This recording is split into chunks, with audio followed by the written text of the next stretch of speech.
Guys, I'm here. I'm going to break down why I think Adesanya was overrated for his entire UFC career and why I believe people think he is the middleweight GOAT when he's clearly not. I think that it's shown the last 3 or 4 fights that it's shown that he's not even close to the middleweight GOAT. But I'm going to break it down, see why Adesanya lovers love him. I don't understand it. I honestly don't understand it. My opinion is that Adesanya is a self-centered person. There's a lot of evidence to that. He thinks the whole world revolves around him. He makes every single moment, if he loses, about him. So I just don't respect that. I don't think a lot of people respect that who watch MMA. That's why a lot of MMA fans are turning on him. But honestly, I don't think he was as good as everybody thought he was. I hate to see anyone get knocked out because it sucks, but because of obviously CTE and concussion reasons, whatever BS. But if anyone was gonna get knocked out, I'm happy it was him. I'm sorry to say. It doesn't matter. Call me a hater or not, I don't care. I don't like him. I thought he was overrated for his entire career. I think Kelvin Gastelum exposed him a long time ago of what you need to do, and I think that every single person he's fought, besides Rob Whittaker, was tailor made into Adesanya's style. And I think that the UFC knew what they were doing. That's why they kept every single wrestler away from him, and that's why he was facing these strikers that are not as good.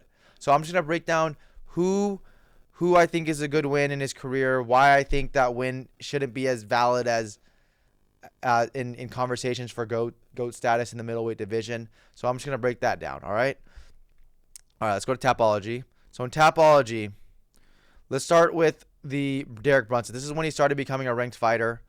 When he beat Brad Tavares, okay, he went to decision with Brad Tavares. I've seen Edmund Shabazian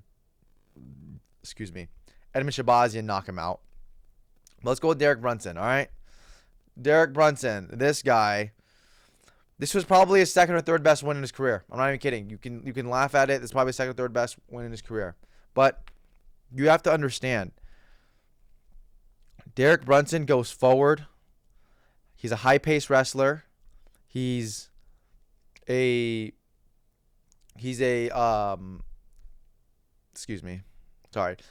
better. I was looking at my shoulder. He was a high-paced wrestler. He goes forward and he goes for takedowns, which you want against Adesanya, who is a striker. But Adesanya, that's why I respected that performance. I actually bet on Adesanya that fight. I think he was like minus 190. Let me check if he was minus 190. I think he was minus 270. So I think I got him minus 290 then. And then I probably parlayed him. But anyways, Adesanya was the better fighter. He showed it. He showed his skill. He showed that he can snipe from long range. But I'm just tired that people aren't giving Derek Brunson his credit in this fight, because he did take a fight against a longer, lankier striker, and he fought well. I thought Derek Brunson fought well. I think his game plan was okay, but the execution wasn't there. But I think this is a good win for Adesanya. I'll give him this one. Okay, let's go next to Anderson Silva. All right, should we even talk about Anderson Silva? This thing. Sorry, I'm gonna fix this real quick. This thing is this fight was a joke. This fight, I think, headlined the pay-per-view, right? Because Whittaker and Gastelum didn't fight. Where the hell's Anderson Silva? Yeah. It had, dude, and let's be honest, Anderson Silva was like 44 years old at the time, I think. And Adesanya, he was like around 29. And this guy's going into, or 30, and he was going to decision with Anderson Silva in his prime. I guess you could say, oh, it was respect factor, this and that. But it's not. It's not. Adesanya, this is the problem with him. He thinks that he is the center of attention. The whole world revolves around him, and it does not. And people need to stop giving him that attention where he thinks that the whole world revolves around him. You know why? Because this guy told people on JRE. He was talking to Joe Rogan on his podcast and said, sometimes I feel like I'm in a game. I'm in a game and I'm player one, and I need to beat all these bosses and these challenges in my life, this and that. Bro, this is Earth. This isn't freaking Naruto. This isn't you ain't Goku from Dragon Ball Z. You need to just You can believe in yourself. I agree with that. You can believe in yourself. You can believe in the milestones that you're gonna do. But don't just say that you're this player one in this game when it's, I guess life is a game, but it's not. But it's not your game. It's not your. This is not just your game. This is Marvin Vittori's game. This is Brad Tavares' game. Gaslam's game. If I sound like a hater, if you don't understand it, whatever. If I sound like a hater, I don't care. But anyways, Anderson Silva.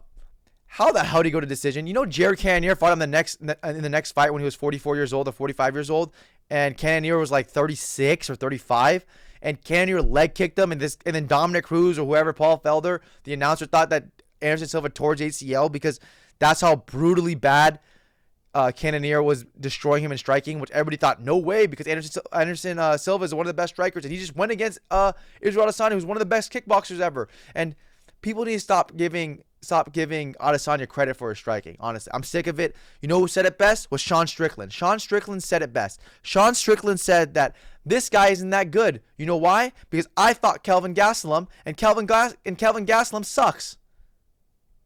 So They need to stop thinking that Israel Adesanya is a great kickboxer when he's not. He's overrated. He's been overrated. He has the reach. He has the length. He has everything over these opponents.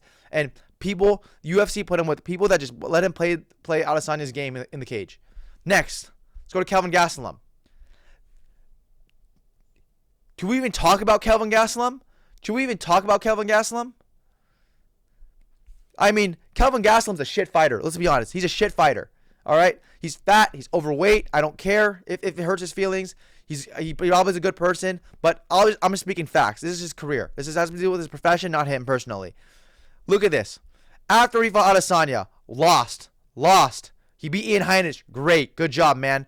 Rob Whittaker, lost. Cannonier, lost. Beat Chris Curtis. That was a decent win. I had money on freaking Kelvin Gastelum that fight. Sean Brady, lost. D-Rod, overweight. This is who challenged for the interim championship. Oh, wait, let's see how we got there. Oh, he lost to Chris Weidman. Okay. Oh, wait, he beat former champion Michael Bisping. Wait. Was Michael Bisping? Didn't he just fought GSP at Madison Square Garden 3 weeks before? Let me check. Oh, so he fought GSP on 11-4. And then 3 weeks later, and after getting concussed, getting knocked down, and then having a mouse under his eye, getting knocked down, getting a mouse over his eye, getting unconsciously choked out.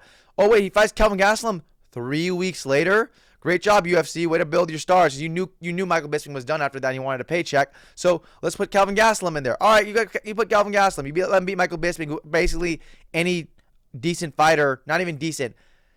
Any UFC caliber fighter probably would have beat him if he landed a punch, right? Because he just wasn't there. He was concussed still. His chin wasn't there anymore. Okay, next, Ronaldo Souza, Jacare. He beat Jacare Souza. Okay, let's see, 2018, Jacare Souza was probably around 6 years. Okay, 6 years, he was probably 38. And let's be honest about Jacare Souza. Jacare Souza, he's probably like around 45 and they lie about his birth certificate. But whatever. Nevertheless, let's keep going. So let's go back to Kelvin Gastelum. Kelvin Gastelum basically had a fake way to get to the championship. He got to the interim championship and he knocked down Israel Adesanya. How the hell do you get knocked down by Kelvin Gastelum? Was you do not have the reach advantage. He does not have the leg reach advantage. How does he knock you down? Oh, you know why? Because he presses forward and goes forward. Okay, great game plan. That's how you beat Adesanya. Derek Brunson showed it. Showed success against Adesanya, and Kelvin Gastelum did it. Maybe if I'm watching those fights of my UFC caliber fighter, that's what I'm going to do. All right, let's go next. Who else was it? Robert Whittaker. So Robert Whittaker, he watched the game plan, right? He watched the game plan of Kelvin Gastelum. He goes, oh, all you got to do is go forward on Adesanya and be in his face and get in the boxing, boxing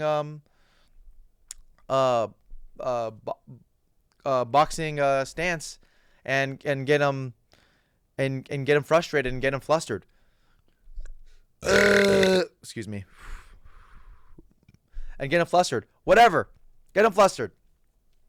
But you have to understand, does not suit Robert Whittaker's style well. You know why? Robert Whittaker, he fights with his hands up like this, karate stance, right? Fights karate stance. You know why you can't do that in boxing range. You can't do that in boxing. That's what I was looking for. You can't do it in boxing range. Okay. You cannot be like that in boxing range. You need to have a high guard up, like Duplessis, like Sean Strickland, like Kelvin Gastelum. You need to have a guard up. You can't be in boxing stance, and you have to understand that when you're in karate stance, you have to have your chin up in the air a little bit. So when people say, "Oh, his chin's in the air," no, people don't understand. You have to, because if you're like this, right? If you're like this, and you dart, you can't. I mean, you float. You can't float that effectively. But if your chin's in the air, you have that range where you can go from here to here, here to here. You know? So it's a huge difference. But Whitaker fights like that. He's been fighting like that his whole career in karate stance. But it doesn't work when you're in boxing range. And that's the thing. That's why MVP stays in kicking range or pass kicking range and explodes in. That's why Steel Wonder Boy Thompson stays in kicking range and uses side kicks. There's a reason why they do that. Okay? But Conor McGregor also, he floats hard. You see how much Conor McGregor used to float back in then whenever said Taekwondo, karate stance, Conor McGregor was the GOAT. They float. You can't do that in boxing range though. That's the problem. You cannot do it in boxing range. So Robert Whitaker had a bad game plan, and let's be honest. Let's talk about Adesanya's knockout. People say, "Oh, Dean Thomas was like, oh, great timing by Adesanya. He has great timing in the pocket." No, he does not. He swings with his chin up like this. His chin up like this. That's not great technique. That is not great technique. Remember when he says he aim and fires, he doesn't hope and pray? He was hoping and praying there. I promise you. So he gets that win versus Robert Whitaker. That was a decent win, honestly. I respect that win. I think that Derek Brunson win was better than that Robert Whitaker win. That's my opinion. Next, do we even talk about Yoel Romero? Should we even talk about that? Was that fight an absolute disgrace? Okay, Yoel Romero. Yoel Romero, let's see where he was at that time. Yoel Romero, let's see where he was. Yoel Romero came in, lost. He won. And then he lost. Wait, was he favored in any of these fights? Okay, versus Souza, underdog. Versus Weidman, underdog. Versus Whitaker, underdog. Versus Luke Rockhold, underdog. Versus Rob Whitaker again, underdog. Versus Paulo Costa, I think he was a favorite. So this guy was an underdog throughout his entire UFC career. And let's be honest. People think Yoel Romero is really, really good. I think Yoel Romero is pretty good. But his cardio's always been lacking. His volume's always been lacking. And what do you do to Adesanya? What does Adesanya make you do? Throw low volume and gets you out of in kicking range. And that's where Yoel Romero stays at. He stays in kicking range, and that's where he stayed at the whole fight. They basically didn't fight. You can even give Yoel Romero. People even say Yoel Romero won because that's how inactive that fight was. But Adesanya, he got it done. He fought a 40-year-old Yoel Romero who lost 3 of the last 4 or whatever it was. Great. You're GOAT. One of the best. All right. Next, Paulo Costa. This was a decent win, but Paulo Costa also was playing that Israel Adesanya mind games. Why? Paulo Costa was a destroyer. He was Borrachinha. He was the eraser. Okay? He marched forward Yoel Romero. He dog-walked Yoel Romero. He dog-walked Uriah Hall. Dog-walked Johnny Hendricks. And then versus Adesanya, he's like, I'm going to stay in kicking range and be weird. He said he was drinking wine or whatever. I don't believe it, but it doesn't matter. Paulo Costa wasn't the same fighter, but let's see Paulo Costa's career now. Excuse me. Wait, lost? He lost to Martin Vettori. Oh, he beat Luke Rockhold after Luke Rockhold was out for 3 years? Or 2 years? That's weird. How many years was that Luke Rockhold out? Paulo Costa, 2020. Oh, he was out for 3 years. And he beat Luke Rockhold. Okay. Oh, he lost to Rob Whitaker? Oh, he lost to Sean Strickland. So he's lost 3 fights of his last 4 after the Adesanya. So obviously Paulo Costa, everybody loves him. He's a funny guy. He got fraud checked. That's what it was. He got fraud checked, and I like Paulo Costa. I think he's a good fighter, but he's not championship caliber. He's not top 5 caliber. So next, Jan Blachowicz. Jan Blachowicz dominated him. 4-1, my scorecard. People, the thing is about judges and people, They give Adesanya rounds when he doesn't deserve it. Bro, he throws 3 leg kicks. They did it for Duplessis in the Duplessis fight. Why did 2 judges give Adesanya the first round? You know how horseshit that is? Duplessis landed the bigger blows. Adesanya, all he did there was a body kick and a knee. He threw like 3 strikes, significant strikes, that whole fight. That whole first round. Threw 3 significant strikes. Duplessis walked him down. Jab, straight, hook, leg kick, body kick, high kick, and then he doesn't win the round. Insane. So they do that. They did that here with Jan Blachowicz. Why are you giving Adesanya rounds where he's not winning? He got every single leg kick checked. He got freaking tagged on the feet badly. Jan Blachowicz outplayed him, outfought him badly in the first 3 rounds, and then he took him down 4th and 5th. Okay, so can we? I don't even need to talk about this. We already know Jan Blachowicz. Let's be honest. He's a decent fighter at light heavyweight. Decent fighter.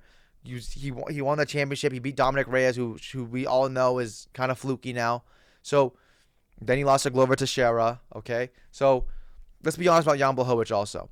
Next, Marvin Vettori. Marvin Vettori just fought Roman Dolidze a year ago or 2, and Roman Dolidze was outstriking him. And we see Roman Dolidze is striking. So this is who he was going against? He was going against? Marvin Vettori, who can't strike, dumb as rocks? This is who it is, huh? All right. So is this a great win? Is this a good win? Is this GOAT? No. Robert Whittaker. And you cannot tell me if Anderson Silva's Chael Sonnen wins are not better than any of these wins he has so far that I've named. Not even close.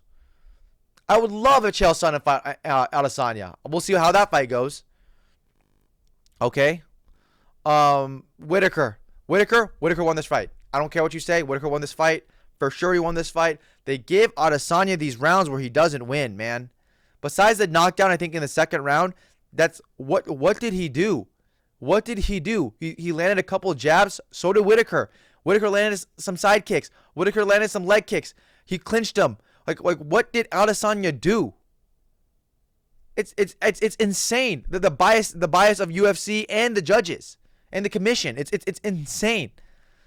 Next, Jared Cannonier. What the fuck was Jared Cannonier doing in that fight? He stayed in kicking range the whole time. He fought slow. I know he's a little older. What was he doing? You need to get him into boxing range. And he did not do that. What game plan were you watching? You walk him down, get him into boxing range, put the pace on him. Why are you standing in kicking range trying to leg kick with him when he's a decent kickboxer? Next, Alex Pereira. He was looking really good for 3 of the 4 rounds. But then when Alex Pereira literally said, I'm not going to die here, I'm going to die here or try, or whatever he said, Alex Pereira showed what Kelvin Gastelum should have done.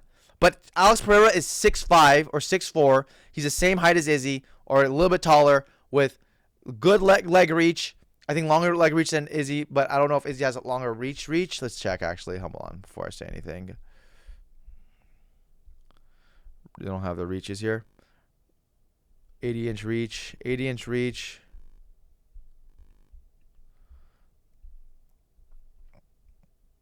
80. So basically, they have the same reach, okay? And so he and Adesanya and Pereira, Pereira, you guys have to understand. Even though he was a Glory kickboxer, 2-time champion, he wasn't a kickboxer. He was a boxer with kicks, and that's what he was at Glory. So when he realized, because I'll be honest with you, Adesanya is a better kickboxer than Pereira, tit for tat. Point system, he is. His kicks are better, but Pereira's boxing is 5 times better than Adesanya's kickboxing, because Pereira, even though he has one deficiency where he loads up with his hands down here, he has that problem. He's a sucker for an overhand, I know, but he loads up like this. Adesanya exposed it. That was great coaching by Eugene Behrman and Adesanya. That was great learning and acknowledging your mistakes in the previous fight and capitalizing in the second fight. But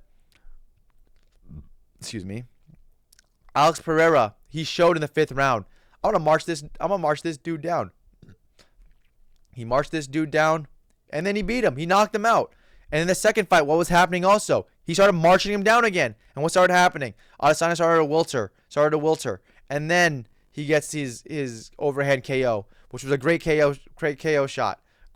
But I think that this showed to me that Alex Pereira also has a deficiency in his striking, which is he loads up so hard because he's so tense. He wants to knock you out so bad. He's so tense that his hands are down here, and he has a problem with that. And he has to suck it for over. That's why he's always a -110 or -120 favorite against Geary and Hill and all these other guys. That's why these lines are always close, because there is that factor where he's a sucker for an overhand, and Las Vegas and bookmakers know it. So next, Sean Strickland. I mean, Sean Strickland exposed them. He exposed them. I'm so happy this happened.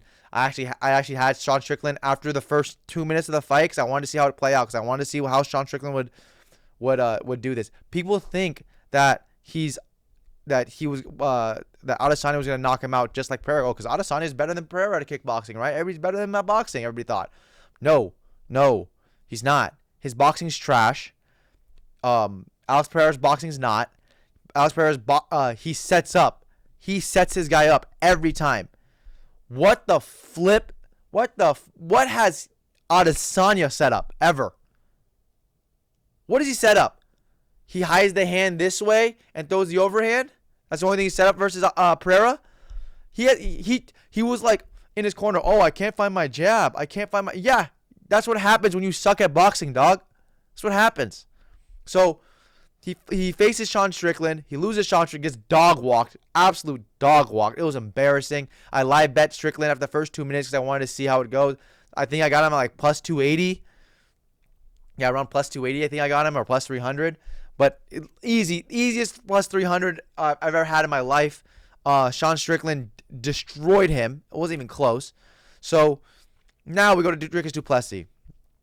Dricus Du Plessis, a lot of deficiencies.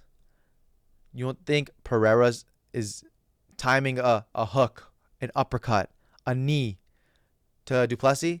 Du Plessis' problem is he blitzes in, chin up. You don't think that hook is coming?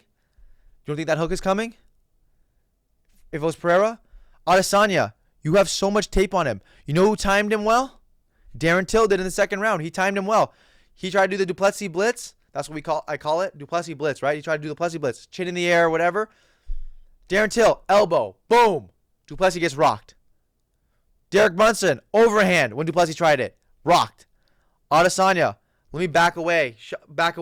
Hangers. Still gets connected on. That's why I don't understand when people think this guy's a good boxer. He's not. He's an average kickboxer. He's a good kickboxer with below average boxing. That's so he makes him an average kickboxer to me. So Du Plessis dominated him. Strickland dominated him. Pereira was dominating him for 1.5 rounds. Whitaker, I thought, won the fight. Cannonier is old. The first Pereira fight, Adesanya did well for the first 3 of the first 4 rounds. And Blachowicz dominated. Marvin Vettori sucks. Whitaker should have won this fight. Paulo Costa, I don't know what the fuck he was doing. Yoel Romero's old, lost 1-3. He was 1-3 at the time. Rob Whitaker fought a terrible game plan because that's not him. You can't just implement Kelvin Gastelum's game plan into a karate stance and try to be in boxing range. You can't do that. So old. This was a decent win. Come on, Brad Tavares, stop. You're going to split with Rob Wilkinson. He's in PFL now. Just got caught off steroids and just lost. Stop, please, guys. You guys have to stop overrating this guy. I'm telling you, he's not as good as everybody thinks he is. And people can't even make that excuse that he's better than he's won so much that he doesn't care, this and that. No, you can't make that excuse. You can't. You want to know why? He hasn't made that much money in the UFC. He hasn't. I want to see his base pay. Should I look that up? I guarantee you his base pay is under $3 million. Because it makes no sense. He doesn't sell tickets. Unless he's fighting Pereira, he doesn't sell tickets. And we know Pereira's a star. Pereira doesn't even speak English. He's a bigger star than him. So, guys, we need to stop overrating him. He's not a top 10 striker ever. He's not a top 3. He's probably okay. He's probably third best middleweight ever, maybe fourth. I honestly put Chael Sonnen over him. Like you guys have to understand that he's not. There's a reason why Hamzat hasn't fought him yet. Why the hell has Hamzat not fought him yet? Hamzat would take him down first round, submit him. What Duplessis did is exactly what Hamzat would do. And Duplessis has blue belt level skills on the ground. But he's a dog, and he's a winner. And that's why Duplessis is respected. That's why I give him respect, because he fights for it every single time. I'm tired of this freaking pussy Adesanya freaking frolicking around the cage and then leg kicking, leg kicking and floating. Leg kick, float. Like I'm tired of it. It doesn't work. Thank God he's getting exposed now. If he fights Imavov, he'll probably win. I want him to fight like Hamzat. Please, Hamzat. UFC, make that fight, please. Please make that fight. That fight will minus 800. I would take a Hamzat. Minus 800. Boom. Give me my minus 800. I'll give people plus 600 odds on Adesanya. He has no chance. No chance. You know who doesn't stay in kicking range? Hamzat. You know who goes for takedowns? Hamzat. You know who completes almost every single takedown? Hamzat. You know who has a decent choke game? Hamzat. Please give him that fight. I'll say Hamzat's better than him. I'm going to look at the rankings right now. Let me look at this rankings. Oh, second greatest MMA striker of all time. Second greatest. Sick. Sickening. Don't even put him there. That's a joke. Where's the rankings at?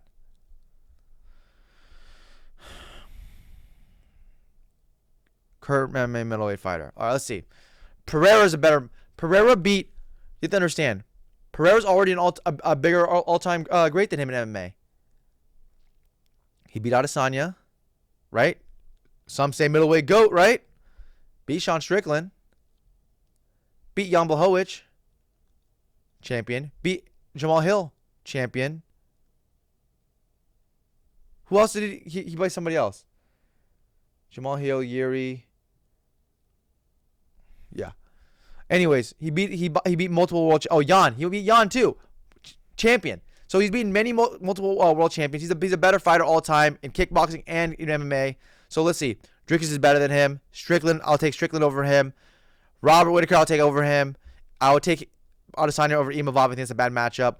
Brandon Allen, that'll be a close fight. Jared Cannonier's old. Hamzat destroys him.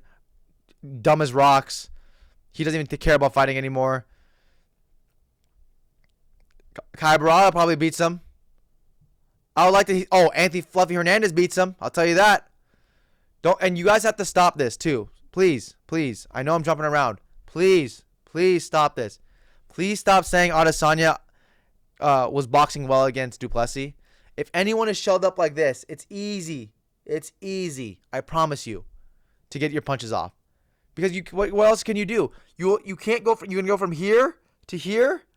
It's hard. You either have to go from here to slap hook. That's all you can do, or overhand. And that's basically what Duplessis was doing to Adesanya, was standing here, and Adesanya was ripping the body, and everybody's like, oh, great boxing by Adesanya. No, it's not. It's just average. It's average. Where's the uppercut? How come you don't time it? This is why I respect Conor McGregor. The guy's timing is insane. He's a way better striker than Adesanya. He's a way better striker than Adesanya. It's not even close. I don't understand. Let me see the greatest striker of all time before I get freaking mad. Silva.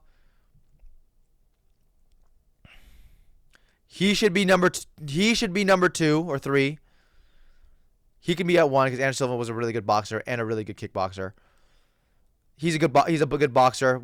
Alex Volkanovski is better than him technically. He showed it. So he's good. He's better than Adesanya. We have to stop giving. I think he's better than Adesanya. Imagine a 185 DP who's 3 inches taller and has 30 pounds heavier. He dog walks Adesanya. Dog walks him. That's not even close. It's not even close. So, anyways, I know this video is going long. I don't respect him. I think Adesanya fans need to shut the fuck up. I'm tired of it. He's not that great. He's overrated. He's been overrated his entire career. Now he's getting exposed. Don't say silk pajamas and silk sheets or whatever bullshit. It doesn't apply to this. He's only made like $2 million each fight or $3 million each fight. When you're Conor McGregor making $300 million, that's different. When he's living on a yacht every single day, that's different. He's not doing that though. Okay? So we got to stop that, please. You have to understand that Adesanya is one of the most overrated fighters ever. Ever. So, hope you guys enjoyed this video. Thank you. Like and subscribe. I never say it, but like and subscribe, please. I always forget. Thank you.